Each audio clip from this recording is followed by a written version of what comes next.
میرے بھائیوں اور دوستوں، میں عرض یہ کرنا چاہتا ہوں آپ سے بعد میں اور اپنے آپ سے پہلے اپنے واسطے سے آپ حضرات، ربیع الاول کا مہینہ اس لحاظ سے بڑا مبارک مہینہ ہے۔ اللہ تعالیٰ نے اس کو سرکار دو عالم صلی اللہ علیہ وسلم کے دنیا میں بھیجنے کے لیے انتخاب فرمایا، اور جب ربیع الاول کا مہینہ آتا ہے تو ہمارے ملک میں خاص طور پر جگہ جگہ، گلی گلی، محلے محلے محفلیں منعقد ہوتی ہیں۔ سرکار دو عالم صلی اللہ علیہ وسلم کی سیرت طیبہ بھی کا بیان بھی ہوتا ہے، جلسے بھی ہوتے ہیں، چراغاں بھی کرتے ہیں لوگ، اور نہ جانے کیا کچھ عید میلاد النبی کے نام پر کیا جاتا ہے۔ لیکن ہم سب کے سوچنے کی بات یہ ہے کہ ہم کب سے یہ کام کرتے چلے آ رہے ہیں۔ سوچنے کی بات یہ ہے کہ آیا ان رسمی کارروائیوں کے بعد کیا ہماری زندگی میں کوئی تبدیلی آتی ہے؟ اتنے جلسے ہو گئے، اتنی تقریریں ہو گئی، اتنی محفلیں منعقد ہو گئی، اتنی نعتیں پڑھی گئی، اتنے درود و سلام ہوئے۔ الحمدللہ حضور اقدس صلی اللہ علیہ وسلم پر ایک مرتبہ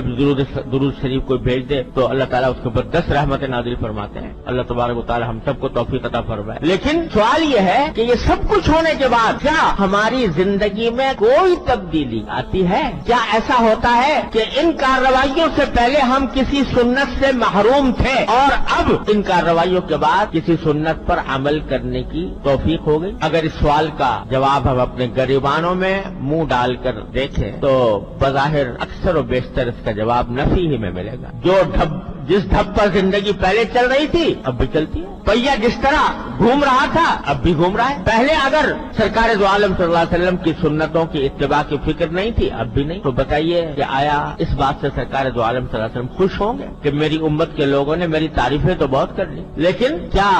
میں جس کام کے لیے آیا تھا اور جو پیغام میں لے کر آیا تھا، جو سنتیں میں نے وضع کی تھی، ان کے اوپر عمل میں کیا صورتحال پیدا، اس پر عمل کی طرف دھیان نہیں، تو کیا اس سے خوشی ہوگی سرکار دو عالم صلی اللہ علیہ وسلم؟ کیا آپ دنیا میں اسے تشریف لائے تھے کہ آپ کی تعریف میں قصیدے پڑھے جائیں؟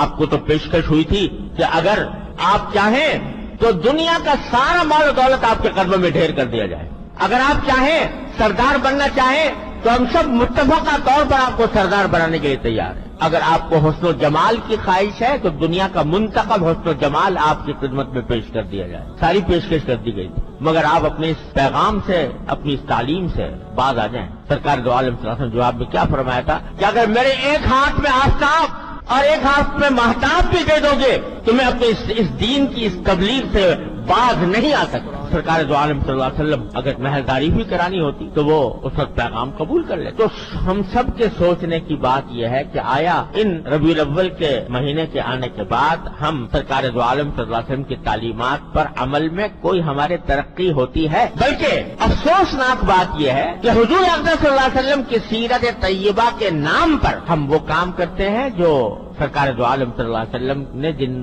کی ممانعت فرمائی، جو ناجائز قرار دیے، جو شریعت میں ناجائز۔ سیرت النبی کا جلسہ ہو رہا ہے اور اس کے اندر نمازیں فوت ہو رہی، اس کے انتظام میں، جلسے کے انتظام میں، جلوس کے انتظام میں نمازیں جا رہی ہیں۔ وہ نماز جو بستر مرگ پر بھی معاف نہیں ہے، وہ نماز چھوٹ رہی ہے، جماعت چھوٹ رہی ہے۔ اور آج اب تو یہ ہونے لگا ہے کہ مخلوط مرد و عورت کی ملی جلی نشستیں سیرت النبی کے نام پر، مرد بھی ہیں اور عورتیں بھی بے پردہ بناؤ سنگار کر کے اس محفل میں موجود ہیں، جس کو مٹانے کے لیے سرکار دو عالم صلی اللہ علیہ وسلم تشریف لائے تھے، وہ حضور کے نام پر ہو۔ اور اب تو نعتیں، حضور اقدس صلی اللہ علیہ وسلم کی نعت اتنی زبردست فضیلت کی چیز ہے، سرکار دو عالم صلی اللہ علیہ وسلم کا ذکر مبارک، وہ نعت پڑھی جا رہی ہے اور موسیقی کے ساتھ پڑھی جا رہی ہے۔ جس موسیقی کے آلات کو آپ کو فرمایا آپ نے کہ میں ان کو مٹانے کے لیے آیا ہوں، وہ نعتیں ہو رہی ہیں، حضور کی وضاحت تعریف بیان ہو رہی ہے اور میوزک کے ساتھ ہو رہی ہے، موسیقی کے ساتھ ہو رہی ہے۔ تو بتائیے یہ سرکار دو عالم صلی اللہ علیہ وسلم کی سیرت کے ساتھ کون سا انصاف ہے؟ یہ کتنا بڑا ظلم، کتنی بڑی دھاندلی ہے کہ سرکار دو عالم صلی اللہ علیہ وسلم کی تعلیمات کو پامال کر کے کہا جائے کہ ہم سرکار دو عالم صلی اللہ علیہ وسلم کی سیرت بیان کر رہے ہیں یا آپ کی نعت بیان کر رہے ہیں۔ میرے بھائی اور دوستوں، ربیع الاول کا پیغام یہ ہے کہ ان رسمی کارروائیوں میں پڑھنے کے بجائے یہ دیکھو اگر واقعی سرکار دو عالم صلی اللہ علیہ وسلم کے ساتھ محبت کا دعویٰ ہے، اگر واقعتاً سرکار دو عالم صلی اللہ علیہ وسلم کے امتی ہو تو